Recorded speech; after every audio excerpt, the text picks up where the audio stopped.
দেশের গণ্ডি পেরিয়ে আন্তর্জাতিক পরিমণ্ডলে বাংলাদেশের ভাবমূর্তি রক্ষায় কাজ করছে বিমান বাহিনী। রাজধানীর বাসার বিমান ঘাঁটিতে ৫৪তম প্রতিষ্ঠাবার্ষিকীর অনুষ্ঠানে এসব বলেন air chief marshal Hasan Mahmud Khan. তিনি বলেন, দেশের পরিবর্তিত পরিস্থিতিতে বিমান বাহিনী যথাযথ ভূমিকা পালন করছে।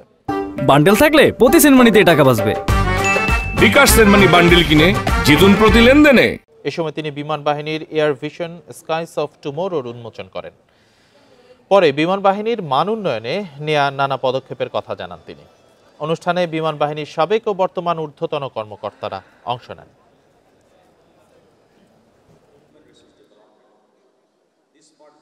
বাংলাদেশ বিমান বাহিনী তার দক্ষ জনবল, নিজস্ব প্রযুক্তি ব্যবহারের মাধ্যমে দেশের মাটিতে প্রশিক্ষণ বিমান তৈরি করে এবং পরবর্তীতে এই অভিজ্ঞতা কাজে লাগিয়ে আনম্যান্ড এয়ার ভেহিকল বা ইউএভি তৈরি করেছে।